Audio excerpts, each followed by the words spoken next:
یہ جو حج کا طریقہ میں آپ کے سامنے رکھ رہا ہوں، یہ حج تمتع کا طریقہ ہے۔ حج کرنے کے 3 طریقے ہیں، حج قران، اسے حج افراد اور حج تمتع۔ عموماً ہم دیکھتے ہیں ہم لوگ آج کل جس طرح کے سفر کرتے ہیں اور سفر کر کے آتے ہیں، تو عموماً ہم لوگ حج تمتع کرتے ہیں۔ حج تمتع میں ہوتا یہ ہے کہ پہلے عمرہ کیا جاتا ہے، عمرہ کرنے کے بعد آدمی حلال ہو جاتا ہے، مطلب عمرے کی ریسٹرکشن سے نکل جاتا ہے، آزاد ہو جاتا ہے، عام لباس پہن لیتا ہے، اور پھر اس کے بعد جو ہے وہ مکے میں انتظار کرتا ہے حج کے ایام کا، اور 8 ذی الحجہ آنے کے بعد پھر وہ جو ہے حج کا احرام مانتا ہے۔ تو ہم جو طریقہ دیکھ رہے ہیں حج تمتع کا طریقہ ہے، جس میں پہلے عمرہ ہوتا ہے پھر حج ہوتا ہے۔ عمرے کا طریقہ میں پہلے بیان کر چکا ہوں، آج میں انشاءاللہ حج کا طریقہ بیان کروں گا۔ حج کیسے شروع کیا جائے گا؟ حج تمتع کے لیے ایک انسان جو جائے گا وہ عمرے کی نیت سے جو ہے میقات پر احرام باندھے گا، اس کے بعد وہ اپنا عمرہ کرے گا، عمرہ کرنے کے بعد وہ حلال ہو جائیں گا، مطلب اپنے عام کپڑے پہن لیں گا، احرام وغیرہ اتار دیں گا۔ اس کے بعد پھر وہ جو انتظار کریں گا حج کا، اور اس کے بعد جب حج کی تاریخ آ جائیں گی تو حج شروع ہوں گا، تو وہ اس طرح سے عمل کریں گا کہ میقات سے جو ہے عمرے کا احرام باندھ کر مکہ مکرمہ میں جو ہے وہ آئیں گا،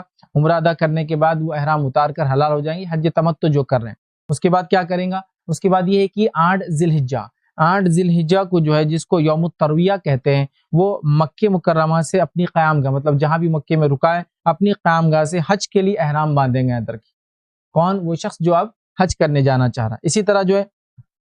احرام باندھنے سے قبل جو ہے وہ لبیک حجن یہ الفاظ ادا کریں گا، یہ حج کی نیت ہے اور اس کے الفاظ ثابت ہے۔ تو لبیک حجن یہ جو ہے الفاظ جو اپنے منہ سے جو ہے حاجی جو ادا کریں گا جو حج کرنے کی نیت رکھ رہا ہے۔ اسی کے ساتھ ساتھ جو ہے احرام باندھنے سے قبل وہ جو ہے غسل لیں گا، اور اپنے جسم پر وہ چاہے تو خوشبو لگا سکتا ہے، لیکن احرام پہ نہیں، جسم پر یاد رکھیے وہ خوشبو لگا سکتا ہے۔ اس کے بعد جو ہے احرام کی حالت میں آپ چپل پہن سکتے ہیں، سینڈل پہن سکتے ہیں، ایسی چیز جو آدھا جوتا جیسا دکھتی ہے وہ پہن سکتے ہیں، اور چپل سٹچڈ سلیوی بھی ہو سکتی ہے، یا پھر ریبٹنگ کی بھی ہو سکتی ہے، یا پیسٹڈ بھی ہو سکتی ہے۔ اس میں بس کنڈیشن یہ ہے کہ ٹخنوں کو نہ ڈھکتا ہو۔ ممکن ہو تو انسان جو ہے ظہر سے پہلے اپنے احرام کو جو ہے بہرحال باندھے، اور احرام باندھنے کے بعد جو ہے بلند آواز سے انسان جو ہے تلبیہ کہے، تلبیہ لبیک اللہم لبیک لبیک لا شریک لک لبیک ان الحمد والنعمت لک والملک لا شریک لک، اس کو جو ہے بلند آواز سے بہرحال وہ جو ہے کہہ سکتا ہے، یاد رکھیں احرام باندھنے کے بعد۔ اسی طرح جو ہے احرام باندھنے کے بعد یہ الفاظ بھی وہ ادا کر سکتا ہے جو الفاظ نبی اکرم صلی اللہ علیہ وسلم سے ثابت ہے، یا ایک دعا جو ہے نبی اکرم صلی اللہ علیہ وسلم سے ثابت ہے، وہ دعا کرے اللہم هذه حجۃ لا ریاء فیها ولا سمعہ، یہ الفاظ کو ادا کرے، جس کا معنی ہوتا ہے یا اللہ میرے اس حج میں نہ دکھاوا مقصود ہے اور نہ شہرت طلب ہے، یہ کہہ کر بہرحال پھر وہ آگے بڑھے۔ اسی طرح جو ہے 8 ذی الحجہ کو وہ جو ہے احرام باندھنے کے بعد جو ہے ظہر سے قبل تلبیہ پڑھتے ہوئے جو ہے وہ مینا پہنچ جائے، یاد رکھیے۔ اب چونکہ گاڑیوں وغیرہ کا سفر ہوتا ہے تو میں اس کی تفصیلات میں نہیں جا رہا ہوں، تو ظاہر سی بات ہے گاڑی سے یا جو بھی طریقہ ہے وہ جو ہے مینا پہنچ جائے، اور مینا پہنچنے کے بعد یاد رکھیے وہاں ظہر، عصر، مغرب، عشاء اور فجر یاد رکھیے یہ 5 نمازیں وہ ادا کریں گا۔ یہ 5 نمازیں اپنے اپنے وقت پہ ادا کریں گا، لیکن قصر ادا کریں گے، یاد رکھیے۔ مطلب یہ کہ ظہر 2 رکعت، عصر 2 رکعت اور عشاء 2 رکعت۔ ظاہر سی بات ہے فجر اور مغرب کا معاملہ یہ کہ اس میں 2 اور 3 ہوتی ہے، لیکن ہر نماز کو اپنے وقت پر،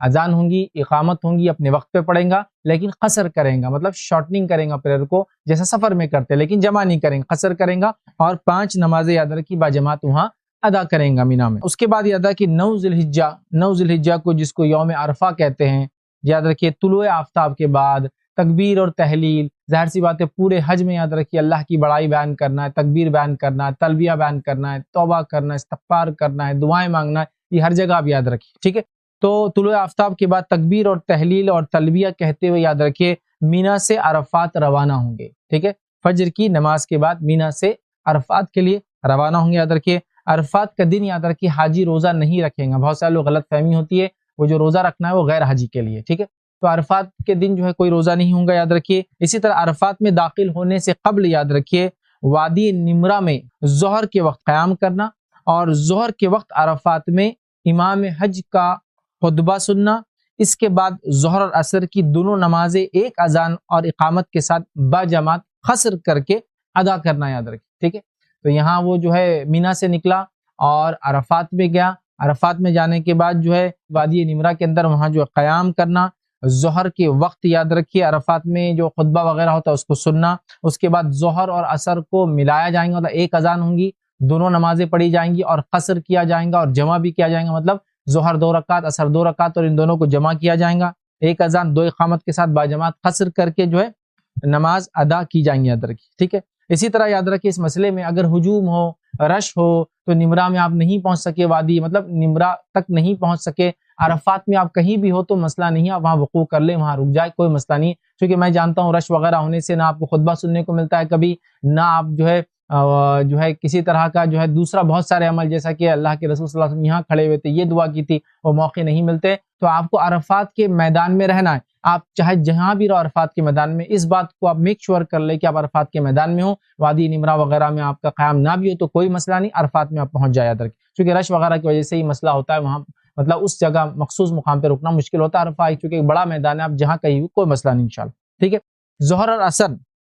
کی نمازیں ادا کرنے کے بعد یاد رکھیے عرفات میں داخل ہونا ہے، اور جبل رحمت کے دامن میں یا جہاں کہیں جگہ ملے، چونکہ وہاں بھی ایسی رش ہوتا ہے کہ جگہ نہیں ملتی، جہاں کہیں جگہ ملے یاد رکھیے وہاں جگہ میسر آ جائے، وہاں وقوف کرنا ہے، مطلب وہاں رکنا ہے، وہاں کھڑے ہونا ہے، قبل رخ منہ کرنا ہے، اور اپنے دونوں ہاتھوں کو بہت بلند کرنا ہے، قبل رخ کعبے کی طرف منہ کرنا ہے، اپنے ہاتھوں کو بہت بلند کرنا ہے، اور تکبیر اور تحلیل، اللہ کی بڑائی بیان کرنا ہے، حمد و ثنا بیان کرنا ہے، توبہ کرنا ہے، استغفار کرنا ہے، کثرت سے دعائیں کرنا ہے، قرآنی دعائیں کرنا ہے، سنت سے ثابت دعائیں کرنا ہے، اپنی دعائیں کرنا ہے، اپنے الفاظ میں دعائیں کرنا ہے، جو عربی آتی ہے عربی میں کیجیے، جو نہیں آتی ہے اپنے الفاظ میں کثرت سے دعائیں کرنا ہے، ہاتھوں کو اوپر اٹھا کے، اور یہ سلسلہ جب آپ ظہر پڑھ لیں گے اور عصر پڑھ لیں گے مطلب جمع کر لیں گے، اس کے بعد سے لے کر مغرب تک مسلسل چلتا رہے گا، آپ کو بکثرت جو ہے دعائیں کرنا ہے، تکبیر کرنا ہے، اور یاد رکھیے عرفہ ہی حج ہے، یاد رکھیے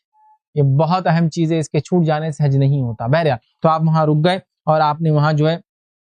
قرآنی نبوی دعائیں، تلبیہ، استغفار، توبہ اور وہ تمام چیزیں بہرحال کی۔ اسی طرح غروب آفتاب کے بعد مطلب سورج ڈوبنے کے بعد جو ہے مغرب کی نماز بغیر ادا کیے مطلب ادا نہیں کریں گے، آپ سکون اور اطمینان کے ساتھ عرفہ سے نکل کر مزدلفہ کی طرف ہم لوگ جائیں گے، تو یاد رکھیے جب عرفہ سے نکل کر مزدلفہ کی طرف جائیں گے تو مغرب آپ وہاں نہیں پڑھیں گے، سکون اطمینان کے ساتھ جائیے، کچھ لوگ پیدل جاتے ہیں، کچھ لوگ سواریوں پر جاتے ہیں، اور میں جانتا ہوں ٹیکنیکلی یہ ہوتا ہے کہ گاڑیوں میں لوگ جاتے ہیں تو آدھی آدھی رات کبھی ہو جاتی ہے پہنچنے میں، کبھی تو یوں ہوتا ہے گھنٹے 2 گھنٹے پہنچ جاتے ہیں، بہرحال جو بھی ہو آپ جب بھی پہنچے یاد رکھیں وہاں پہنچنا ہے، اور مزدلفہ کے اندر جا کر جہاں کہیں بھی جگہ ہو وہاں آپ کو رکنا ہے، اور وہاں آپ کو مغرب اور عشاء پڑھنا ہے۔ مغرب اور عشاء کے لیے ایک اذان دی جا سکتی ہے، اور ایک اذان کے بعد یاد رکھیے 2 اقامتوں کے ساتھ قصر کرنا ہے اور جمع کرنا ہے، مطلب مغرب تو 3 ہوں گی، عشاء کو 2 رکعت پڑھیں گے اور اس کو جمع کریں گے، یاد رکھیے قصر بھی ہوں گی جمع بھی ہوں گی، جیسا ظہر اثر کو کیا ویسا مغرب عشاء کو آپ نے کیا، اور آپ قصر کریں گے، اور وہاں یاد رکھیے آپ مزدلفہ کے اندر رات میں آرام کریں گے۔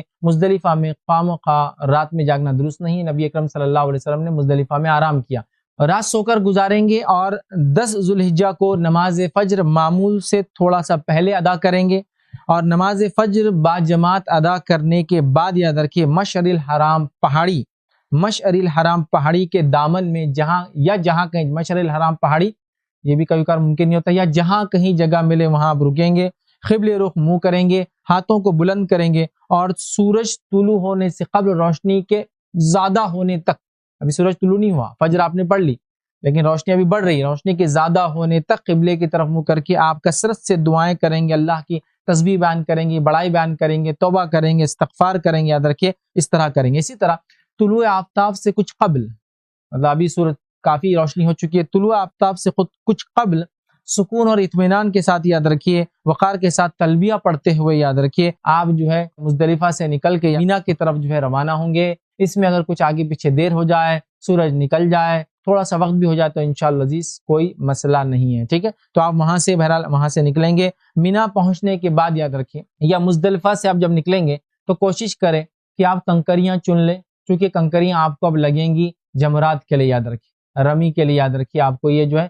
کنکریاں لگیں گی تو ہم وہاں کنکریاں جمع کر لیں۔ عموماً بوٹلیں وغیرہ آسانی سے مل جاتی ہے، کپڑے وغیرہ میں احرام کے پاکٹس میں وغیرہ آپ ان چیزوں کو کنکریوں کو رکھ سکتے ہیں۔ آپ کو کنکریاں لینا ہے، پتھر یا بڑے بڑے پتھر نہیں چننا ہے، چھوٹی چھوٹی کنکریاں جو آسانی سے بآسانی پھینکی جا سکیں، تو آپ کو کنکریاں جمع کرنا ہے اور وہاں سے نکلنا۔ مینا کے بعد جمر عقبہ کو، جمرات میں جا کے جمر عقبہ کو، اور ظاہر سی بات ہے اس میں کافی سفر ہے، آپ کو کافی پیدل چلنا ہے، تو جمر عقبہ کو یاد رکھیے وہاں 3 ہے، جمر اولا، جمر وسطیٰ اور جمر عقبہ۔ تو اس کو میں کیا کہوں، عام زبان میں یہ انڈیا پاکستان میں بڑا مشہور ہے، بڑا شیطان، بیچ کا شیطان، چھوٹا شیطان، لیکن یہ درست نہیں، یاد رکھیے جمر اولا پہلا ہے، پھر اس کے بعد جمر وسطیٰ اور جمر عقبہ۔ تو بہرحال جمر عقبہ کے پاس آپ کو جانا ہے اور رمی کرنا ہے، یاد رکھیے، اور رمی سے قبل تلبیہ کہنا بند کر دینا۔ رمی مطلب اس کو کنکر مارنا ہے، 7 کنکریاں مارنا ہے، اور کنکریاں مارنے سے پہلے تلبیہ کہنا بند کر دینا یاد رکھیں۔ تو آپ مزدلفہ سے نکلے اور رمی کے لیے بہرحال جمر عقبہ میں پہنچے، وہاں کنکریاں آپ نے ماری، کنکریاں مارنے کے بعد یہ جمر عقبہ کی رمی کے بعد قربانی کرنا ہے اور اس سے کچھ پکا کر کھانا ہے۔ یہ بھی چیزیں ممکن نہیں ہوتی لیکن نبی کریم صلی اللہ علیہ وسلم نے پکا کر کھایا۔ تو جمر عقبہ کو رمی کے بعد کنکریاں مارنے کے بعد یاد رکھیے آپ کو قربانی کرنا ہے۔ اس میں ایک چیز یاد رکھیے، جو لوگ حج افراد کر رہے ہیں ان کے لیے قربانی نہیں ہوتی ہے، ٹھیک ہے، لیکن ہم چونکہ حج تمتع کر رہے ہیں تو اس لیے میں اس بات کو رکھ رہا ہوں۔ تو قربانی کرنا ہے، قربانی کے بعد جو ہے حلق یا تقصیر کرنا ہے۔ یاد رکھیں قربانی کے بعد حلق مطلب ٹکلا کر لینا ہے، بال پورے صاف کرنا ہے، گنجا کر لینا ہے، ٹھیک ہے، یا بال چھیل لینا ہے جس کو کہتے ہیں عام زبان میں، یا پھر تقصیر کرنا ہے مطلب بالوں کو پورے ایک جیسے چھوٹے کرنا ہے، دونوں میں سے جو آپ کو سہولت ہو کرے، لیکن بالوں کو پورے صاف کرنا، اپنا گنجا کرا لینا، ٹکلا کرا لینا، بالوں کو پورا ہٹا دینا۔ نبی اکرم صلی اللہ علیہ وسلم نے ایسے شخص کے لیے دعا کی۔ بہرحال تو آپ بالوں کو یا تو پورا ایک جیسا چھوٹا کرائے یا تو بالوں کو صاف کر لیں، ٹھیک ہے، اور احرام کی چادریں اتار کر عام لباس اب آپ پہن سکتے ہیں، ٹھیک ہے، لیکن ابھی حج ختم نہیں ہوا، ابھی چیزیں باقی ہیں، تو آپ احرام اتار دیں گے اور عام کپڑے لباس پہن لیں گے، یاد رکھیے۔ اس کے بعد مینا سے مکہ مکرمہ آپ جائیں گے، جب بھی ٹائم اور جب بھی سہولت ملے، اس دن اگر آپ ٹائم ملتا ہے تھکے ہوئے نہیں تو جائیے، اس دن ٹائم نہیں ملتا تو آپ کے پاس ابھی وقت باقی ہے، آپ 10 کو جا سکتے ہیں، 11 کو جا سکتے ہیں، 12 کو جا سکتے ہیں، ابھی ٹائم باقی ہے آپ کے پاس، یاد رکھیں۔ تو لہٰذا آپ کے پاس ٹائم ہے تو اس دن ہو سکتا ہے اس دن کرے، یا جب بھی ہو سکے آپ کو وہاں سے نکل کے یاد رکھیں مینا سے مکہ جانا ہے اور مکہ میں طواف افاضہ کرنا، یہ حج کا رکن ہے، یاد رکھیں طواف افاضہ۔ اور طواف یاد رکھیے چونکہ اس طواف کے اندر احرام نہیں ہوں گا، چونکہ حج کا احرام آپ آلریڈی اتار چکے ہیں، ٹھیک ہے، تو یہاں آپ اپنے لباس میں ہوں گے اپنے سادے، آپ طواف کی جو ابتدا کریں گے، اور طواف کی جب ابتدا آپ کریں گے تو یاد رکھیے وہ حجر اسود سے ابتدا ہوں گی، حجر اسود سے آپ گھوم کر حجر اسود تک آئیں گے، یہ ایک چکر کہلائیں گا، اور طواف میں ایسے 7 چکر ہوتے کل، یاد رکھیے، تو لہٰذا آپ چکر شروع کریں گے، چکر جب شروع کریں گے تو وہاں حجر اسود کے سامنے جائیں گے، اس کا استلام کریں گے، اس کا معنی یہ ہے کہ یا تو آپ اس کو بوسہ دیں گے، یا تو اس پر اپنی پیشانی رکھیں گے، یا تو ہاتھ لگا کر چومیں گے، اگر یہ ممکن نہیں ہے تو آپ صرف اس کو اشارہ کریں گے، اور اشارہ کر کے ہاتھ کو نہیں چومیں گے، خالی اشارہ کریں گے اور کہیں گے بسم اللہ واللہ اکبر کہے، اور ایک ہاتھ سے اشارہ کرنا کافی ہے، رفع دین کے ساتھ دونوں ہاتھ اٹھانے کی ضرورت نہیں ہوگی، تو آپ نے اشارہ کیا بسم اللہ اللہ اکبر، اور یاد رکھیے حجر اسود کو چومنے یا اس پہ سر رکھنے یا اس کو بوسہ لینے کی کوشش کرنے میں لڑائی کرنا، جھگڑا کرنا، مارا ماری کرنا، ایک دوسرے کو دھکا بکی کرنا، مرد اور عورتوں کا گھسنا بالکل صحیح نہیں ہے، تو لہٰذا آپ استلام دور سے بھی کر سکتے ہیں، ہاتھ اٹھائیں گے، ایک ہاتھ کے اشارے سے کریں گے بسم اللہ واللہ اکبر کہے بغیر ہاتھ چومے کے، پھر آپ جائیں گے اور چکر مار کے آئیں گے دوسرا چکر۔ اور طواف کے بیچ میں یہ بھی طریقہ یاد رکھیے کہ طواف کے اندر آپ دعائیں کریں گے، کثرت سے دعائیں کیجیے، آپ جو دعائیں یاد ہو قرآنی، نبوی، اس کے علاوہ جو دعا اگر یاد نہ ہو تو اپنے الفاظ میں بھی آپ دعا کر سکتے ہیں۔ اسی طرح جو ہے رکن یمانی کے پاس آپ جب پہنچیں گے، جو کہ حجر اسود سے پہلے والا حصہ، آپ ویڈیو میں آپ اس چیز کو دیکھ سکتے ہیں، تو حجر اسود سے پہلے والا حصہ یاد رکھیے کارنر ہے، مطلب حجر اسود اس کے بعد ایک کارنر، اس کے بعد 2 کارنر، یہ تیسرا کارنر ہے، یاد رکھیے۔ جب یہاں آئیں گے تو رکن یمانی کو آپ ہو سکے تو ہاتھ لگائے، اس کو ایک مرتبہ ہاتھ لگانا ہے، ہاتھ لگانا ممکن نہیں ہے تو اس کو نہ اشارہ کرنا ہے نہ اس کو بوسہ دینا ہے، ہاتھ لگانا ہے۔ اگر ہاتھ لگانا ممکن نہیں ہے تو ہاتھ لگا کے بوسہ بھی نہیں، صرف ہاتھ لگانا ہے۔ ہاتھ لگانا اگر ممکن نہیں ہے تو آپ وہاں سے گزر جائے، کوئی اشارہ نہیں ہے اور کچھ بھی نہیں کرنا ہے آپ کو، سیدھے وہاں سے گزر جانا ہے، ایسے آپ 7 چکر ماریں گے دعائیں کرتے ہوئے۔ تو یہ تھا آپ جو ہے طواف کا طریقہ۔ طواف کی اور تفصیلات اگر دیکھنا ہے تو آپ عمرے کی ویڈیو میں اس کو دیکھ سکتے ہیں۔ طواف ختم ہونے کے بعد یاد رکھیے 7 چکر طواف کے ختم ہونے کے بعد ہم جو ہے نکلیں گے اور زمزم کا پانی پئیں گے، زمزم کا پانی پینے کے بعد کچھ پانی اپنے سر پر ڈالیں گے اور وہاں سے جو ہے سعی کے لیے جائیں گے، اور سعی کے لیے جب جائیں گے تو وہ جو ہے صفا کی طرف جائیں گے، اور صفا سے سعی کی شروعات ہوں گی، اور مروہ پہ جائیں گے، پھر مروہ سے صفا، یاد رکھیے، اور ایسے 7 چکر آپ کو سعی کے کرنا ہے، یاد رکھیے صفا سے شروعات مروہ پہ، اور مروہ کے بعد صفا، صفا کے بعد مروہ، تو شروعات صفا سے ہوں گی اور خاتمہ مروہ پہ ہوں گا، یاد رکھیے۔ صفا کی پہاڑی پہ کھڑے ہو کر قبلے رخ ہو کر آپ دعائیں کر سکتے ہیں، جو نبی اکرم صلی اللہ علیہ وسلم سے بہرحال ثابت ہے، دعائیں آپ کریں گے، اور اس کے بعد جب آپ بیچ سے چلیں گے، یاد رکھیے صفا اور مروہ کے بیچ چلیں گے، تو صفا اور مروہ کے بیچ یاد رکھیے جہاں سبز گنبد ہے یا گرین کلر کی لائٹس ہے یا گرین کلر کے پلر سے، یاد رکھیے یہاں تھوڑا سا آپ تیز چلیں گے، اور یہ معاملہ صرف مردوں کے لیے، یاد رکھیے عورتوں کے لیے نہیں، ٹھیک ہے، تو آپ وہاں تیز چلیں گے۔ صفا اور مروہ کے بیچ میں جب آپ چلیں گے، یہاں بھی آپ بکثرت دعائیں کریں اللہ تعالیٰ سے، اللہ کی تکبیر بیان کرے، اللہ کی تمجید بیان کرے، اللہ کی تحلیل بیان کرے، اللہ کے تعلق سے جو ہے تکبیر بیان کرے، توبہ کرے، استغفار کرے، قرآنی دعائیں پڑھے، قرآنی دعائیں یاد نہ ہو تو نبوی دعائیں یاد نہ ہو تو اپنے الفاظ میں بھی دعائیں کر سکتے ہیں۔ ایسے آپ 7 چکر ماریں گے، صفا سے شروع ہوگا اور مروہ پہ جا کے معاملہ جو انشاءاللہ عزیز خاتمہ ہوگا، ٹھیک ہے۔ اسی طرح جو ہے ایام تشریق مطلب 11، 12 اور 13 ایام تشریق کے جو ایام ہے، یاد رکھیے ذوالحجہ کی یہ راتیں جو ہے 3 راتیں ہم کو جو ہے مینا میں جو ہے گزارنا ہے، اور روزانہ زوال آفتاب کے بعد، مطلب آفتاب زوال کے بعد، زوال ہونے کے بعد جمر جو ہے اولا، وسطی اور عقبہ، ترتیب میں ان کی رمی کرنا، مطلب ترتیب میں ان کو کنکریاں مارنا ہے۔ تو یہ 3 دن اگر آپ ہے تو تینوں دن آپ جو ہے زوال کے بعد جائیں گے اور تینوں جگہ جمر جو ہے اولا، وسطی اور عقبہ تینوں میں رمی مطلب کنکریاں ماریں گے۔ کنکریاں مارتے وقت اللہ اکبر آپ کو جو کہنا ہے، اور یہاں کنکری جا کر بس اس گڑھے میں گر جائے جہاں آپ مار رہے ہیں، جب گڑھے میں گر جاتی ہے تو خود بخود وہ پلر جو بیچ میں اس کو وہ جو ہے لگ جاتی ہے، یاد رکھیے، ٹھیک ہے؟ تو وہاں اس کو کنکریاں مارنا یاد رکھیے، تینوں دن اگر آپ رکتے ہیں تو یاد رکھیے۔ اسی طرح جمر اولا، جمر وسطی اور جمر عقبہ جب آپ ان کو کنکریاں ماریں گے تو جمر اولا اور جمر وسطی یہ دونوں کو کنکریاں مارنے کے بعد آپ قبلے رخ منہ ہو کر دعائیں کر سکتے ہیں، لیکن جمر عقبہ کو کنکریاں مارنے کے بعد نبی اکرم صلی اللہ علیہ وسلم نے دعا نہیں کی، تو لہٰذا آپ جب کنکریاں ماریں گے تو جمر جو ہے اولا اور وسطی یہ دونوں کے بعد آپ قبلے رخ منہ ہو کر دعائیں کر سکتے ہیں، لیکن عقبہ کو مارتے وقت نبی اکرم صلی اللہ علیہ وسلم نے یہ کام نہیں کیا۔ یہاں رش وغیرہ بہت زیادہ ہوتا ہے، ویسے پورے حج میں رش زیادہ ہوتا ہے، بہت احتیاط کے ساتھ اور بہت اچھے انداز سے، حلم کے ساتھ، بردباری کے ساتھ اور جس کو کہیں گے آرام کے ساتھ یہ کام کو ہمیں انجام دینا، یاد رکھیں، ٹھیک ہے؟ اسی طرح جو ہے قیام مینا کے دوران ممکن ہو تو روزانہ طواف کرنے جائے، ممکن ہو تو ضروری نہیں روزانہ طواف کرنے جا سکتے ہیں۔ اسی طرح مسجد جو خیف کے اندر ممکن ہو تو نماز پڑھے، کوئی ضروری نہیں ہے، لیکن اب ممکن ہو تو آپ یہ بھی کام کر سکتے ہیں، ٹھیک ہے؟ مسجد خیف میں نمازیں ادا کریں، بکثرت تکبیر اور تمہید اور حمد اور ثنا اور دعائیں اور توبہ اور استغفار، بہرحال یہ تمام چیزیں کرتے رہنا۔ اسی طرح جو ہے 12 ذوالحجہ کو اگر آپ چاہیں، 12 ذوالحجہ کو آپ چاہیں تو مینا سے واپس آپ جو ہے آ سکتے ہیں سورج غروب ہونے سے قبل، یاد رکھیں، چونکہ اللہ رب العزت نے قرآن میں اس کی چھوٹ دی ہے، جو چاہے تو 12 تک رکے، جو چاہے تو 13 تک رکے، تو لہٰذا اگر آپ 12 کے دن مینا سے نکل جانا چاہ رہے ہیں تو آپ 12 کو نماز مغرب سے پہلے نکل جائے، اگر مغرب ہو جائے تو پھر آپ کو مینا میں رات گزارنا پڑیں گی، اس بات کو آپ یاد رکھیں، تو لہٰذا جو جانا چاہتا ہے مغرب سے پہلے نکل جائے، مغرب ہو جائیں گی تو رکنا پڑے گا اور دوسرے دن زوال کے بعد پھر وہ جا سکتا ہے، لیکن اس بات کا خیال رکھیں، لیکن جو رکنا چاہے وہ 13 تک رک سکتا ہے۔ نبی اکرم صلی اللہ علیہ وسلم نے ایک ہی حج کیا اور اس حج میں آپ نے قیام کیا 13 تک، تو لہٰذا کوشش کرے، نہ ہو سکے تو اللہ نے چونکہ چھوٹ دیا آپ اس کو اختیار بھی کر سکتے، تو 12 یا 13 دونوں آپشنل ہے، لیکن 12 کو نکلنا ہے تو مغرب کی نماز سے پہلے، مغرب سے پہلے نکلنا ہے، سورج غروب ہونے سے پہلے، اور یا تو آپ 12 تک رکیے یا تو آپ 13 تک رکے۔ یہ کام اگر ہو گیا تو اس کے بعد معاملہ ختم ہوا، اب صرف ایک چیز باقی رہیں گی، مکہ معظمہ میں جو ہے پہنچ کر آپ کے گھر لوٹنے سے پہلے آپ کو ایک طواف کرنا، اس طواف کو طواف وداع کہا جاتا ہے۔ تو سمجھ لیجئے مثال کے طور پر آپ 13 ذوالحجہ ہو گئی، اب واپس مکہ آ گئے اور آپ کا ابھی ٹور جو ہے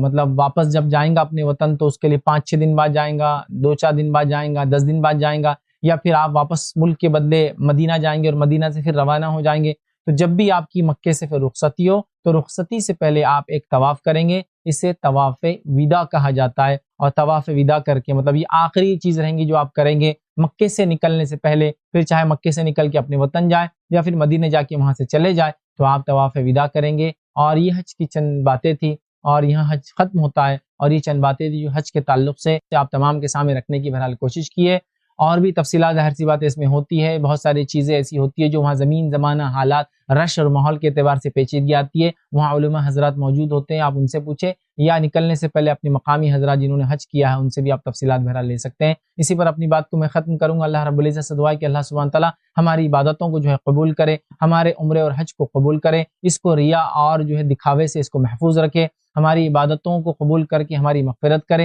اور جو حج کا بدلہ ہمیں جنت عطا فرمائے، اور اللہ رب العزت ہمیں اس حج کو کرنے کے بعد جو حج کیا ہے اس پر قائم رہنے کی تا حیات تا زندگی توفیق عطا فرمائے، ہم کو بار بار اپنے گھر کی زیارت کا جو موقع عطا فرمائے، جب تک ہمیں زندہ رکھے اسلام اور ایمان پر زندہ رکھے، خاتمہ ایمان پر ہو، آخر دعوانا ان الحمدللہ رب العالمین، سبحان ربک رب العزت عما یصفون وسلام علی المرسلین والحمدللہ رب العالمین۔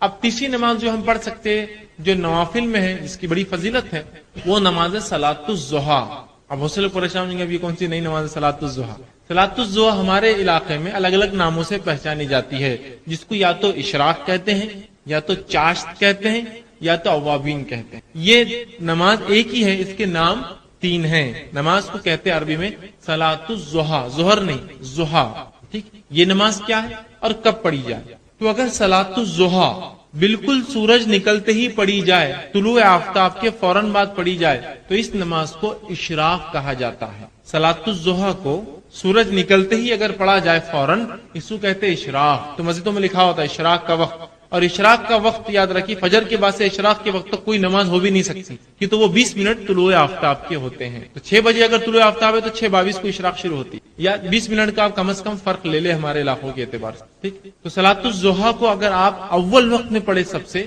تو یہ کہلاتی ہے اشراق. اس کی تعداد رکعتیں یاد رکھیے 2 سے لے کر 8 تک ہے. آپ اس کو مکمل 8 رکعت تک پڑھ سکتے ہیں، یاد رکھیے. رسول اللہ نے اس سے زیادہ نہیں پڑھی صلاۃ الضحیٰ. تو اگر آپ فوراً سورج نکلتے ہی پڑھتے 2 رکعت کر کے پڑھی، کم از کم 4 پڑھنا چاہیے، زیادہ زیادہ 8 کہتے ہیں علماء. تو کوشش کیجیے اگر آپ ایک سلام سے پڑھ رہے ہیں تو پھر 4 رکعت پڑھیے. اگر وہ 4 رکعتیں پڑھنا چاہتے ہیں ایک ساتھ، بہتر ہے کہ آپ 2 کر کے پڑھیں، اس میں زیادہ انشاءاللہ عزیز. یہ بھی بہرحال 4 رکعت میں، ہر نوافل میں، لیکن سنت یہ ہے رسول اللہ نے عموماً نوافل کو 2 کر کے ہی پڑھا ہے. تو کوشش کیجیے 2 کر کے پڑھیں. تو 4 رکعت یہ زیادہ 8 پڑھیے. تو فوراً سورج نکلتے پڑھے تو یہ نماز کہلاتی ہے اشراق. سورج نکلنے کے تھوڑی دیر بعد اگر آپ پڑھیں تو اس کو کہتے ہیں چاشت. اور سورج اتنا اوپر آ جائے کہ زمین گرم ہو جائے، تپش شروع ہو جائے، تو اس وقت جو پڑھی جاتی ہے اس کو کہتے ہیں اوابین. ٹھیک، بہت سے لوگوں کو غلط فہمی ہے کہ چاشت یا جو ہے نماز یا اوابین کے تعلق سے کہ یہ مغرب کے بعد ہوتی ہے. درست نہیں، یہ فجر کے بعد ہی ہے، یاد رکھیے، ظہر سے پہلے. اور یہ نماز آپ کو زوال سے پہلے پڑھنا ہے. اشراق کہلائیں گی جب سورج نکلتے پڑھیں گے، بیچ میں کبھی پڑھیں گے تو چاشت. اور سورج جب ایسی بلندی پر آ جائے کہ گرم ہونا شروع ہو جائے زمین، اس کو کہتے ہیں اوابین. جب پڑھے جائیں اوابین کہتے ہیں. یہ اونٹوں کے بچے ہوتے ہیں جو کیا کرتے ہیں، صبح چونکہ رات میں بہت سردی ہوتی ہے، جو ہی سورج نکلتا ہے تو اونٹ کا بچہ کیا کرتا ہے، جب سورج نکلنا شروع ہوتا ہے جا کر ریت پر کھڑا ہو جاتا ہے. اور جب تک کھڑا ہوتا ہے، جب تک کہ اس کو اتنی دھوپ نہ ملے کہ اس کے پیر گرم ہونے لگے. جب اس کے پیر گرم ہونے لگتے تو لوٹ کر اپنی ماں کے پاس بھاگتا ہے. اس کو کہتا ہے اواب، پلٹنے والا. تو اونٹ کا بچہ پلٹ کر بھاگتا ہے اپنی ماں کے پاس کہ اب بہت گرم ہو گیا. اب ظاہر سی بات ہے، ریت کو گرم ہونے اور اونٹ کے بچے کے کھر گرم ہونے کے لیے سورج اونچا ہونا ضروری ہے، اوپر آ جانا ضروری ہے، تبھی تو وہ تپش ہوں گی. جس کو ہمارے علاقے میں ہم کہیں گے 10 بجنا یا 11 بجنا، جب تپش دھوپ کی ہو جاتی ہے. اس کے بعد تو پھر زوال یاد رکھیے، 11:30 ہوں گے تو پھر تو زوال، پھر ہو گیا ٹائم ختم. تو آپ اس کو فجر کے بعد سے، مطلب طلوع آفتاب سے لے کر زوال کے بیچ میں پڑھ سکتے ہیں. اول وقت میں پڑھی جائے تو اشراق، بیچ میں کبھی پڑھی جائے تو چاشت، اور آخر وقت میں 10:30 11 کے وقت تو یہ ہو جائے گا اوابین. اس کی رکعتیں یاد رکھیے 8 ہے زیادہ سے زیادہ. ٹھیک، آپ 4 کر کے 2 بار پڑھیں، یا پھر 2 کر کے آپ جو 4 اور یا 8 تک آپ زیادہ زیادہ پڑھ سکتے. تو یہ رہا تیسری نفل نماز جس کا ہم اہتمام کر سکتے ہیں. اور تینوں ایک میں آگے بہرحال چاشت، اوابین اور جو ہے اشراق. تو یہ بھائی نے کہا کہ میں نے حدیث میں کہا کہ 4 رکعت اشراق کی اور 4 ظہر سے پہلے کی جو پڑھیں گا وہ جنت میں جائیں گا. تو اشراق کی نماز جو ہے اصل جس کو اشراق، چاشت اور اوابین کہتے ہیں، اس نماز کو عربی زبان میں کہتے ہیں صلاۃ الضحیٰ. ظہر نہیں ہے، ضحیٰ، صلاۃ الضحیٰ. یہ نماز سورج نکلنے کے بعد سے لے کر زوال سے پہلے تک پڑھی جا سکتی ہے. سورج نکلنے کے بعد سے لے کر زوال تک، ظہر کے پہلے تک پڑھی جا سکتی. اس نماز کے نام الگ الگ وقتوں میں پڑھنے سے بدلتے جاتے ہیں. اشراق وہ جو سورج نکلتے ہی پڑھی جائے، چاشت اس کے بعد، اور اوابین ایسے وقت پڑھنا کہ سورج اتنے تیز ہو جائے کہ جس سے اونٹ کے بچے ان کے کھر گرم ہونے سے واپس اپنی ماں کی طرف بھاگے.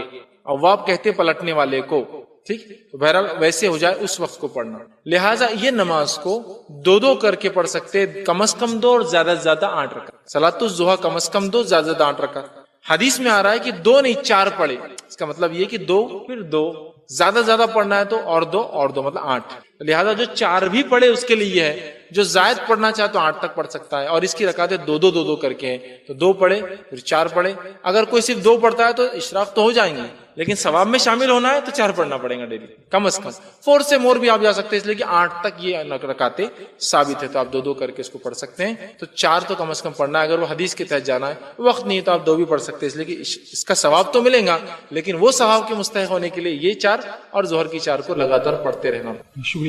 جس طرح سے پچھلی مرتبہ ہم نے نماز کے تعلق سے کچھ غلط فہمیاں اور اس کے بارے میں سجدہ سہو اور اس کے تمام چیزیں، اس کا طریقہ ہم نے دیکھا تھا، آج انشاءاللہ عزیز پھر ایک نماز سے متعلق ہی جو ہے ایک کڑی رکھنے کی آپ کے سامنے کوشش کروں گا. اور انشاءاللہ عزیز نماز با جماعت، اس کی اہمیت، اس کی فرضیت اور واجبیت، اور اس کو چھوڑنے والوں کا کیا انجام ہوگا، اور کچھ اس کے تعلق سے انشاءاللہ عزیز مسائل رکھنے کی میں جو ہے کوشش کروں گا کہ نماز با جماعت کے لیے جاتے وقت کی کچھ باتیں، جانے کے بعد کی کچھ باتیں. تو یہ تمام باتیں انشاءاللہ مختصر سے اس وقت میں رکھنے کی کوشش کروں گا، تاکہ بہت سی مرتبہ لوگ اس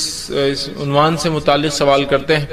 کہ دو لوگ ہو تو جماعت کیسی ہوں گی، جماعت کے لیے جانے کا کیا معاملہ ہے، گھر میں پڑھ لے تو اس میں کیا مسئلہ ہو جائے گا، کچھ جگہ فجر کی نماز بہت تاخیر سے ہوتی ہے تو کیا ہم اپنے گھر میں جماعت بنا لے تو اس کا کیا مسئلہ ہوگا، اس طرح کی بہت ساری باتیں لوگ کہتے ہیں، اور امت مسلمہ کی اجتماعیت سے یہ سب باتوں کی بنیاد پر یا لا علمی کی بنیاد پر بہت ساری بار جو ہے ہم کٹ بھی جاتے ہیں اندر کی۔ تو آئیے کچھ باتیں آج آپ کے سامنے میں جو ہے جماعت جو ہے نماز جماعت سے پڑھنے کی جو فضیلت اور چھوڑنے کے نقصانات کیا ہو سکتے ہیں یا کیسی وعیدیں اس کے تعلق سے وہ رکھنے کی جو ہے کوشش کروں گا۔ سب سے پہلی چیز تو یہ ہے کہ اسلام میں جتنے بھی فرائض ہیں اگر آپ ان فرائض کو دیکھیں تو یہ باجماعت ہے۔ جیسا کہ توحید اگر چھوڑ دے، مطلب جو لوگ ایمان لاتے ہیں شہادت دیتے ہیں وہ ایک الگ مسئلہ ہوتا ہے، انفرادیت میں ہوتا ہے، اس کے علاوہ جتنے اعمال نماز اجتماعیت میں ہوتی،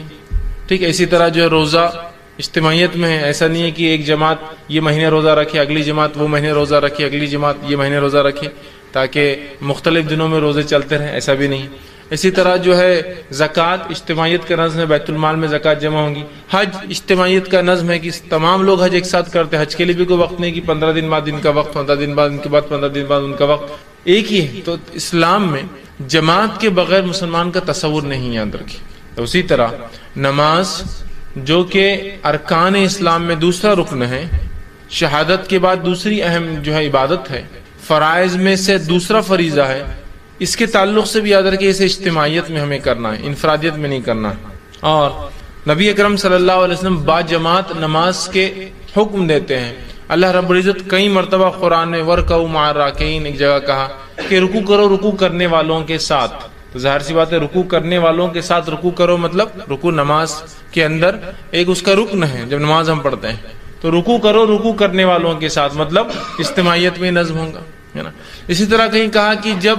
تم لوگ جو ہے جنگ میں ہو، جہاد پر ہو، تو ایک جماعت پہلے امام کے ساتھ کھڑی ہو جائے اور دوسری جماعت حفاظت کے لیے کھڑی ہو۔ تو گویا میدان جنگ میں بھی ہے اور ایک ساتھ لوگ نہیں پڑھ سکتے ہیں، تو آدھے آدھے پڑھ رہے ہیں کہ ایک جماعت نماز میں لگی ہے، دوسری جماعت حفاظت میں لگی ہے نا۔ تو گویا آپ صلی اللہ علیہ وسلم کے حکم قرآن کے احکامات سے ہی پتہ چلتا ہے کہ ہمیں یہ چیز بھی اجتماعیت میں کرنا ہے۔ اور نماز باجماعت کا جو ہے ہر مسلمان کو اسلام نے حکم دیا، ہر مسلمان کو نبی اکرم صلی اللہ علیہ وسلم نے حکم دیا کہ ہم جب بھی نماز پڑھیں جماعت کے ساتھ نماز پڑھے، یاد رکھیں اجتماعیت اس معاملے میں قائم کریں۔ آپ صلی اللہ علیہ وسلم فرماتے ہیں، حدیث اس طرح سے ہے اور یہ حدیث جو ہے ابو داؤد کی سنن نسائی میں آتی ہے۔ آپ صلی اللہ علیہ وسلم فرمایا جس شہر یا دیہاتی آبادی میں 3 شخص رہتے ہو، مطلب جس جگہ چاہے دیہات ہو چاہے شہر ہو، اگر 3 مسلمان رہتے ہیں، ٹھیک، جس شہر یا جس دیہات میں 3 مسلمان رہتے ہو اور ان میں جماعت کا نظم نہ ہو، اور اگر یہ جماعت سے نماز نہ پڑھتے ہو، کوئی جماعت کا نظم نہ ہو، تو آپ فرماتے اور کہتے نہ ہو، تو ان پر شیطان غالب آ جاتا ہے۔ تو ان لوگوں پر کیا ہوگا؟ پھر ان لوگوں پر جو 3 ہو یا اس سے زیادہ کوانٹٹی ہو جائے اور وہ جماعتی نظم قائم نہ کرے نماز اور دیگر چیزوں میں، تو شیطان ان پر غالب آ جاتا ہے۔ اور پھر آپ فرماتے لہٰذا جماعت قائم کرو، کیونکہ بھیڑیا ریوڑ سے الگ رہنے والی بکری کو جو ہے یہ بھیڑ کو کھا جاتا ہے۔ بھیڑ یا بکری ریوڑ سے اپنے گروپ سے الگ ہو جاتی ہے، جماعت سے الگ ہو جاتی ہے، اس کو اچک لیتا ہے۔ تو یہاں نبی اکرم صلی اللہ علیہ وسلم نے اس بات کا خوف بتایا کہ اگر ہم جماعت سے نہیں نماز قائم کریں گے اور جس دیہات اور جس بستی میں 3 مسلمان ہو جائے اور اس کے بعد یہ عمل نہ ہو کہ وہ جماعت قائم نہ کرے، جماعتی نظم قائم نہ کرے، تو ایسی جگہ پھر شیطان آ جائیں گا اور شیطان جو ہے پھر اچک لیں گا۔ اور آپ نے وضاحت کی کہ جس طرح سے جو بھیڑ یا بکری ریوڑ سمجھتے نا، پورا گروپ میں چلتی، جتھے میں چلتی ہے، الگ ہوتی ہے، بھیڑیا اسی پہ حملہ کرتا ہے، چونکہ پورے بکریوں پہ حملہ نہیں کرتا اور بیچ میں آ کے کبھی حملہ نہیں کرتا ہے، تو کہا بھیڑیا ایسی ہی بھیڑ پہ حملہ کرتا ہے جو ریوڑ سے گروپ سے الگ ہو جاتی ہے۔ تو لہٰذا یہاں بجماعت نماز کی اہمیت بتائی جا رہی ہے۔ اگر ایسا نہ ہوا تو شیطان ان لوگوں پر، اس بستی والوں پر، اس شہر والوں پر غالب آ جائیں گا اور ان کو جو ہے وہ بکھیر دیں گا، یاد رکھیے، مطلب اللہ کی اطاعت اور اس کی بندگی سے دور کر دیں گا۔ تو یہاں پتہ چل رہا ہے بجماعت نماز کی کیا اہمیت ہے۔ اسی طرح دوسری ایک روایت میں آپ صلی اللہ علیہ وسلم فرماتے اور کہتے ہیں، یہ روایت جو صحیح بخاری کی ہے، روایت کے الفاظ سننے کتنے سخت ہے۔ آپ صلی اللہ علیہ وسلم فرماتے اور کہتے ہیں کہ مجھے اس ذات کی قسم جس کے ہاتھ میں میری جان ہے، میں نے ایسا ارادہ کیا کہ ایک مرتبہ لکڑیاں جمع کروں اور اذان دینے لگاؤں، جب اذان ہو جائے تو کسی اور کو نماز کے لیے آگے بڑھا دو، جب وہ نماز شروع کر دے تو پھر میں بستی اور شہر میں نکلوں اور ان تمام لوگوں کے گھر کو آگ لگا دوں جو بنا کسی عذر کے وجہ کے گھر میں جو ہے نماز پڑھتے ہیں۔ میرا دل چاہا کہ ایک مرتبہ جو ہے میں لکڑیاں جمع کروں اور اذان دینے لگاؤں اور خود نہ نماز پڑھاتے ہوئے کسی اور کو اپنے جگہ مصلی پہ کھڑا کر دوں اور پھر نکلوں اور نکل کے ان لوگوں کے گھر کو آگ لگا دوں جو بنا کسی وجہ کے عذر کے جو ہے وہ نماز با جماعت میں شریک نہیں ہوتے، بس ان کے گھروں کو جلا دوں۔ مسند احمد کی روایت میں اضافی الفاظ ہے، اگر مجھے چھوٹے بچوں کا اور عورتوں کا خوف نہ ہوتا تو میں ان کے گھر جلا دیتا۔ اگر مجھے اس میں عورتیں، چونکہ عورتوں با جماعت نماز فرض نہیں ہے، بچوں کے اوپر عبادت فرض نہیں جب تک وہ بالغ نہیں ہوتے، تو اگر مجھے عورتوں اور بچوں کی فکر نہ ہوتی تو میں ان کے گھر جلا دیتا۔ تو کتنی اہمیت بتائی جا رہی با جماعت نماز کی، سمجھ میں آ رہی ہے با جماعت رہنے کی ہر معاملے میں۔ اور نماز، اور چونکہ نماز ایک ایسا رکن ہے جو ہر روز 5 وقت ہوتا ہے، زکوٰۃ تو سال میں ایک بار ہے، حج زندگی میں ایک بار ہے، لیکن یہ تو روز ہو رہا ہے یہ عمل۔ زکوٰۃ سال میں ایک بار ہے، ٹھیک، روزہ سال میں ایک بار، لیکن یہ روز ہوتا ہے۔ اگر یہاں اجتماعیت ہماری ہوں گی تو بہت سارے اس کے فائدے ہوں گے، اور اس بات کی گواہی آپ بھی دیں گے اور میں بھی دیتا ہوں۔ اجتماعیت کے فائدے تو اپنی جگہ ہے ہی، اجتماعیت میں رہنا، لوگوں کے ساتھ رہنے کے بہت سے بینیفٹس یاد رکھیں، ٹھیک۔ اور یہاں شریعت کا حکم بھی ہے، تو کتنا اہم حکم ہے کہ گھر جلا دینا۔ اسی سے علماء لکھتے ہیں کہ نماز با جماعت یہ واجب اور فرض ہے، یاد رکھیے، با جماعت پڑھنا واجب اور فرض ہے، سوائے شرعی عذر کے، سوائے مجبوریوں کے، سوائے مسجد نہ ہو کسی علاقے میں، مسلمان ہے لیکن مسجد نہیں ہے، سوائے اس کے کہ آپ کی صحت ساتھ نہ دیں، حالات ساتھ نہ دیں، یہ ایک الگ چیز ہے، یہ عذر ہے، مجبوریاں ہیں، ایکسیپشنل کیسز ہیں، ٹھیک۔ اسی طرح آپ صلی اللہ علیہ وسلم فرماتے اور کہتے ہیں، ایک نابینا صحابی جن کا نام ام مکتوم آتا ہے، صحیح مسلم کی روایت ہے، ام مکتوم، وہ آئے اور کہا اللہ کے رسول صلی اللہ علیہ وسلم میں ایک نابینا انسان ہوں، یہ نابینا تھے، اندھے تھے، میں ایک نابینا انسان ہوں اور مسجد آنا میرے لیے مشکل ہوتا ہے، اس لیے کہ مجھے ہر بار کوئی لے کر آنے والا نہیں ہوتا ہے۔ وہ نابینا تھے اور نابینا انسان کو ظاہر سے چلنے میں بہت تکلیف ہوتی ہے، تو کہا مجھے ہر بار کوئی انسان نہیں ملتا جو مجھے پکڑ کر مسجد تک لا کر چھوڑ دے، تو لہٰذا کیا میں اپنی نمازیں گھر پر پڑھ لوں؟ تو آپ صلی اللہ علیہ وسلم نے کہا ٹھیک، تو اپنی نمازیں گھر پر پڑھ لیں۔ جب وہ جانے لگے تو راوی کہتے اللہ کے رسول صلی اللہ علیہ وسلم پلٹے اور کہا کہ میں مکتوم ایک منٹ رکو، ذرا ٹھہرو۔ وہ ٹھہر گئے، ٹھہرنے کے بعد ان سے کہا کیا تمہیں اذان کی آواز سنائی دیتی ہے؟ تو کہا اللہ کے رسول صلی اللہ علیہ وسلم ہاں مجھے اذان کی آواز سنائی دیتی ہے۔ تو کہا اگر اذان کی آواز سنائی دیتی ہے تو پھر میں تمہیں حکم نہیں دے سکتا ہوں گھر پر نماز پڑھنے کا، تم کو مسجد آنا ہی پڑے گا۔ اگر اذان کی آواز آتی ہے تو میں تمہیں حکم نہیں دے سکتا ہوں گھر میں پڑھنے کا، تمہیں مسجد آنا پڑے گا۔ تو اندازہ لگائیے نماز با جماعت کی کیا اہمیت ہے کہ ایک نابینا بھی اس سے ایکسیپشنل نہیں ہے، جس کو کتنا بڑا عذر ہوتا ہے دکھتا ہی نہیں۔ تو کہ اگر اذان کی آواز آتی ہے تو کسی نہ کسی کے ساتھ تم کو آنا پڑے گا، میں تم کو چھوٹ نہیں دے سکتا ہوں اس کی۔ ایک آدمی کو ایکسیپشنلی چھوٹ دیتے آپ سب کے لیے ہو جاتی نا۔ اذان کی اگر آواز آتی ہے تو اسی سے علماء یہ مسئلہ اخذ کرتے ہیں کہ کہیں مسجد اتنی دور ہو، سواری کا انتظام نہ ہو اور اذان کی آواز بھی نہ آتی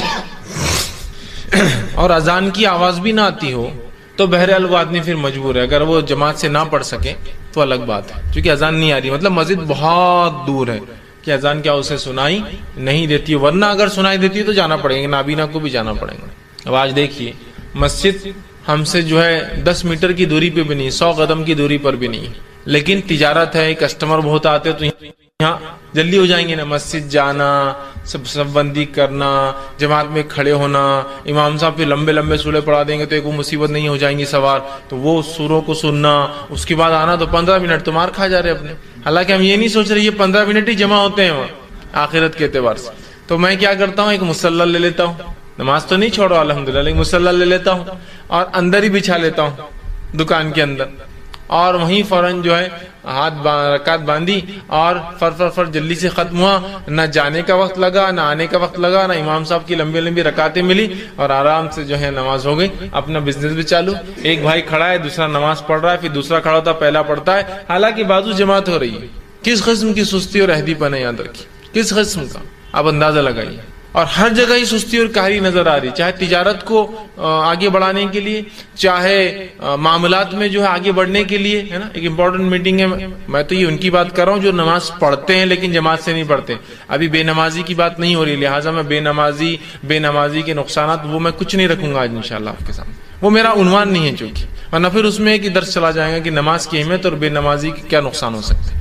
ہم تو ان کی بات کریں جو نماز پڑھتے ہیں 5 وقت لیکن جماعت سے نہیں پڑھتے، تو ان کے بارے میں کتنی سخت باتیں آ رہی ہیں. جو جماعت سے نہیں پڑھتے ان کی بات ہو رہی ہے، نہیں پڑھنے والوں کا تو الگ ہی معاملہ، جو پڑھ رہے ہیں لیکن الگ پڑھتے ہیں تو ان کے گھر جلانے کی بات ہو رہی ہے. سمجھ رہے آپ بات؟ تو تجارت یا معاملات کے لیے بھائی میٹنگ ہے، اس میں جلدی سے ختم ہو جائیں گی میٹنگ، ہاں یہ الگ بات ہے. اتنے لوگ جمع ہوں کہ وہاں جماعت قائم ہو سکتی ہے اس میٹنگ کی جگہ پر، اتنے لوگ جمع ہوں بزنس کے لیے کہ وہاں جماعت قائم ہو سکتی ہے، تو الگ بات ہے پھر کہ ٹیمپرری آپ رکے تو جماعت بنا سکتے ہیں، ہمیشہ کے لیے نہیں ہو سکتا ہے. لیکن میں ان کی بات کر رہا ہوں جو پرماننٹلی اپنا جو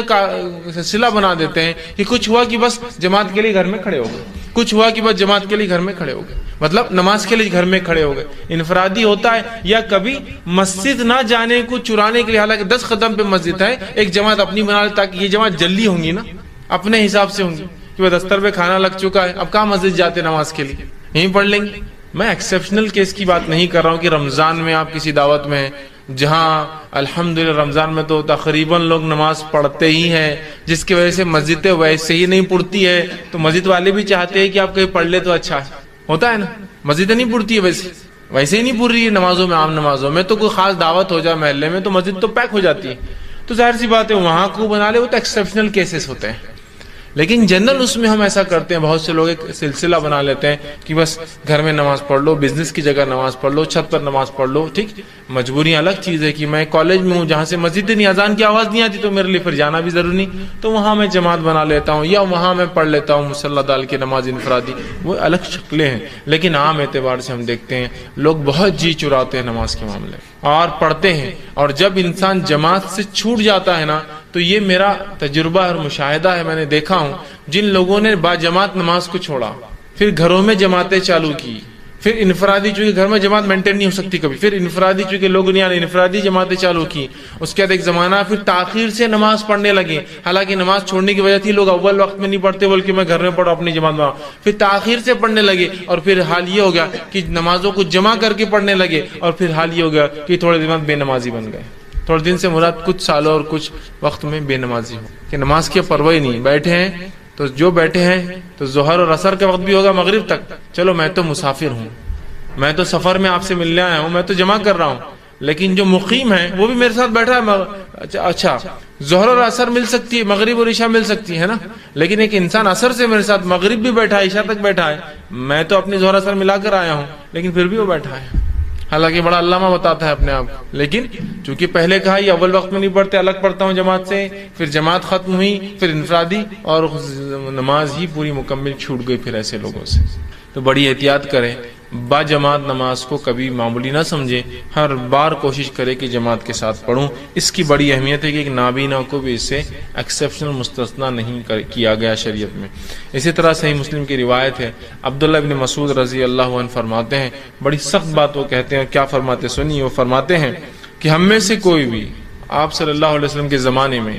ہم میں سے کوئی بھی جماعت سے پیچھے نہیں رہتا تھا. ہم نماز نہیں پڑھنے والوں کی بات نہیں کر رہے ہیں ابھی، پھر سوچ غور سے سنیے آپ، جو پڑھتے تھے لیکن جماعت سے نہیں پڑھتے تھے ان کی بات ہو رہی کتنی سخت. ہم میں سے کوئی بھی اللہ کے رسول صلی اللہ علیہ وسلم کے زمانے میں بغیر جماعت کے نماز نہیں پڑھتا تھا، مطلب سب جماعت میں شامل ہوتے تھے سوائے منافق کے، سوائے منافق کے. اور اسی سے وہ کہتے تھے جو با جماعت نماز میں شامل نہ ہو وہ کھلا منافق ہے. چھپا منافق تو جماعت سے بھی نماز پڑھنے آتا تھا، کچھ کھلے منافق تھے جو جماعت سے نہیں پڑھتے تھے آپ کے زمانے میں بھی، کچھ چھپے تھے، چھوٹے موٹے منافق آ جاتے تھے ڈر کے، لیکن بڑے بڑے منافقین جو تھے وہ نہیں آتے تھے. تو کہا سب آتے تھے سوائے منافق کے، اور جو نہیں آتا تھا ہم سمجھ جاتے تھے یہ منافق ہے، پھر کہتے ہیں سوائے منافق کے اور بیمار کے. لیکن بیمار کو بھی ہم میں سے 2 لوگ کاندھے پہ ڈال کے لا کے کھڑے کر دیتے تھے. منافق تو آتا ہی نہیں تھا سوائے بیمار کے، مطلب بیمار لوگ نہیں آتے تھے، لیکن بیماروں کو بھی 2 لوگ مل کر اٹھا کے لاتے تھے، کاندھے پر لا کے کھڑے کر دیتے تھے. سب کے بیماروں کو بھی لا کر کھڑے کر دیا تھا. دیکھیے باجماعت نماز نہ پڑھنے کے تعلق سے کیا بتا رہے صحابہ کی یہ منافقت کی ایک علامت ہے، چونکہ منافق ہی باجماعت نماز میں نہیں آتا ہے۔ دوسرا، بیمار بھی ہوتا تو اٹھا کر لایا جاتا نماز کے لیے۔ آج تو ہماری بیماریوں کا کیا کہنا ہے نا، کیا ہو گیا بھائی آج نماز اپنے جماعت سے نہیں پڑھی، آج میرے کو 3 چھیکے آ گئی صبح صبح، اور 3 چھیکے تو بہت زیادہ ہوگی آپ کے لیے نا، اتنی صحت کہاں دی اللہ نے آپ کو 3 چھیکے برداشت کر سکے، چوتھی چھیک میں تو ہارٹ اٹیک آ جائیں گا آپ کو۔ ٹھیک ہے، اچھا کیا آپ نے آج نماز کو پڑھایا۔ ارے آج آپ باجماعت نماز میں دکھ نہیں رہے 2-4 دن سے، ارے بہت زیادہ بیمار ہونا، کیا بیماری ہے آپ کی؟ وہ ہاتھ میرا روز دکھ رہا۔ اچھا تو آفس بھی نہیں جا رہے؟ نہیں آفس تو جانا پڑتا نا، مجبوری ہے۔ اچھا پھر آپ اسکول کالج میں؟ نہیں، وہ اس کے بغیر تھوڑی چلتا۔ اچھا پھر آپ دن بھر گھر میں؟ نہیں، صرف نماز کی حد تک نہیں آ رہا ہوں میں، اس لیے کہ وہ پوری تکلیف درد دکھ نماز کے ٹائم ہی ظاہر ہوتا ہے، دینی کوئی کام کے ٹائم ہی ظاہر ہوتا ہے نا۔ ہاتھ دکھنے کیا تعلق جماعت سے؟ ہاتھ تو دکھ ہی رہا ہے نا، ایسے بھی دکھ رہا ہے ویسے بھی دکھ رہا ہے، کچھ نہ کرو بھی تو دکھ رہا ہے، لے کے چلو اس کو ساتھ اپنے، ہو سکتا ہے اللہ کے ذکر میں ہوں گے تو اللہ اس کو شفا دے دیں گے، لیکن وہ نہیں ہوتا ہے۔ اللہ کے رسول صلی اللہ علیہ وسلم کے تعلق سے آتا ہے، آپ کی وفات سے کچھ دن قبل آپ نے چلنا پھرنا بند کر دیا تھا، آپ چل پھر نہیں پا رہے تھے، خود سے اٹھ نہیں پا رہے تھے، بلکہ آپ نے جب نماز کے لیے ارادہ کیا 2 دن پہلے یا 3 دن پہلے، روایتوں مختلف الفاظ ارادہ کیا، تو آپ کھڑے ہو کر گر جاتے تھے، مطلب اتنی طاقت نہیں تھی قدموں میں کہ چل سکے، آپ گر جاتے تھے۔ روایت میں کہ آپ اٹھے، وضو کیا، کھڑے ہوئے اور گر گئے، چونکہ پھر بے ہوش ہو گئے، بے ہوشی سے وضو ختم ہو جاتا ہے، اس لیے کہ پتہ نہیں انسان نے کیا کیا، پھر آپ اٹھے، پھر وضو کیا، پھر گر گئے، پھر آپ اٹھے، پھر وضو کیا اور پھر گر گئے۔ یہ کیفیت تھی آپ کی، اتنی کمزوری تھی۔ اس میں آتا ہے کہ اللہ کے رسول اتنی کمزوری میں بھی ہم 2 صحابہ کو بلاتے اور دونوں کے کاندھوں پر ہاتھ رکھتے، آپ کے پیر ڈالنے کی طاقت نہ تھی تو آپ صلی اللہ علیہ وسلم پیر رگڑتے جاتے مٹی کے اندر، مطلب آپ چل نہیں سکتے، تو اب ظاہر سے ایک آدمی کاندھوں پہ 2 لوگوں نے ڈال دیا اور کھینچ کے لے جا رہے، ویسے آتے تھے۔ اور آپ نے ہمیں کچھ دن بیٹھ کر نماز پڑھائی، پھر لیٹ کر نماز پڑھائی، اور پھر ابوبکر صدیق نماز پڑھاتے تھے اور آپ سے پیچھے لیٹتے تھے، چھوڑی نہیں، لیکن لیٹ کر پڑھی۔ اسے پتا چلا مسجدوں میں ایسا نظم ہونا چاہیے کہ جہاں مصلی بیمار بھی آئے تو لیٹنے کا پروویژن بھی ہو کہ وہ نماز پڑھ سکے، بیٹھنے کا بھی ہو کہ وہ پڑھ سکے، یاد رکھیے، ٹھیک؟ تو اس بات کو سمجھنا ہے ہمیں، یاد رکھیں کتنی اہم بات ہے کہ بیمار ہے، نبی ہے، چاہتے تو شرعی عذر بتا سکتے تھے، چاہتے تو اللہ چھوٹ دے دیتا، چاہتا تو اللہ معاف کر دیتا، پھر بھی آ رہے امت کو سکھانے کے لیے کہ نماز با جماعت کی بڑی اہمیت۔ لیکن ہماری بیماریوں کو میں نے کہا نا، کیا کہنا، بہت بڑی بڑی بیماریاں ہو جاتی ہیں، ہم کو چھینک آنا بہت بڑی بیماری ہے، تھوڑی کھانسی کی بیماری ہے، تھوڑا سا آنکھ گرم ہو گیا، تھوڑا سا آنکھ گرم ہو گیا تو فوراً گھر والوں نے بولا نماز کو مت جاؤ، ٹھیک ہے امی نماز کو نہیں جاتی، ٹھیک ہے ابا نماز کو نہیں جاتے۔ باقی اگر امی ابا بولے بیٹے تھیٹر مت جاؤ تو نہیں، تھیٹر جاؤں گا تو میں ساتھ رہوں گا اچھے سے، نہیں تو بہت تنگ کروں گا تم کو، وہاں اپنی منوائی جا رہی بات، یہ ہونا تو فلاں ہوں گا، نماز کے لیے نہیں، آپ نے بول دیا اب میں نہیں جاؤں گا، نہیں امی بھی نہیں بول رہے، ابا بھی نہیں بول رہے، بہت زیادہ مجھے بخار دکھ رہا، یہ دکھ رہا، یہ تمام چیزیں وجوہات نہیں ہے نماز کو چھوڑنے کی، نہیں ہے نماز کو چھوڑنے کی۔ بہرحال اسی طرح نماز با جماعت کی اہمیت اس سے ہی پتہ چلتی ہے۔ سورہ نساء سورہ نمبر 4 آیت نمبر 102 میں اللہ نے فرمایا کہ جب تم جنگ میں ہو اور جنگ کی حالت میں ہو اور خوف کا معاملہ ہو، جنگ ہو یا خوف ہو، مطلب دشمن کے حملے کا ڈر ہو، تو تب امام کے پیچھے کچھ لوگ کھڑے ہو اور کچھ لوگ حفاظت کرے، پھر کچھ لوگ کھڑے ہو کچھ لوگ حفاظت کرے، اسے کہتے ہیں صلاۃ الخوف۔ خوف دشمن کے حملے کا ڈر یا جنگ کے میدان میں نماز پڑھنا جب دشمن حملہ کر سکتا ہے، تو تب نماز کا طریقہ یہ کہ ہاف جماعت لڑیں گی جو مسلمانوں کی ہے، آدھی امام کے پیچھے آئیں گی، یا جو بھی امام طے کرتا ہے جو بیسٹ پاسبل اسٹریٹجی ہو سکتی ہے پیچھے آئیں گی۔ ایک شخص نماز بانے اور آپ صلی اللہ علیہ وسلم صلاۃ الخوف پڑھی، آپ نے پڑھ کر بتایا صلاۃ الخوف کیا ہوتی ہے اور کیسے ہوتی ہے، تو امام کھڑے ہوتے، اللہ کے رسول کھڑے ہوئے ایک مرتبہ نماز کے لیے، آدھے صحابہ پیچھے آئے، ٹھیک، آدھے صحابہ پیچھے آئے، اس کے بعد 2 رکعت کے بعد سلام پھیر کر چلے گئے، پھر آدھے اس کے بعد آئے، رسول اللہ کنٹینیو کر رہے اپنی، آپ نے 4 پڑھی، صحابہ نے 2، اور اس کے بعد کی جماعت نے 2 رکعت پڑھ کے اپنے گئے۔ سمجھ رہا بات؟ تو خوف کا ماحول ہے، دشمن کے حملے کا ڈر ہے، اتنے میں بھی نبی اکرم صلی اللہ علیہ وسلم بتا رہے ہیں، اللہ حکم دے رہا ہے کہ نماز با جماعت ہوں گی، کہ آدھے لوگ پڑھے اور آدھے حفاظت کریں، تو گویا حملے کے اس میں بھی، خوف کے ماحول میں بھی، وہاں بھی نماز با جماعت پڑھنا ہے۔ تو اس کی فرضیت سمجھ میں آ رہی ہے نا، نماز با جماعت کتنی اہم چیز ہے کہ خوف کے ماحول میں بھی جماعت بنانا ہے۔ دشمن کا ڈر، اور یہ کوئی دشمن کے ڈر کی بات کر رہا ہوں، چوہے بلی کتا آ جانے کا ڈر نہیں کہ آ جائیں گا بکری آ کے یہ کھا لیں گی،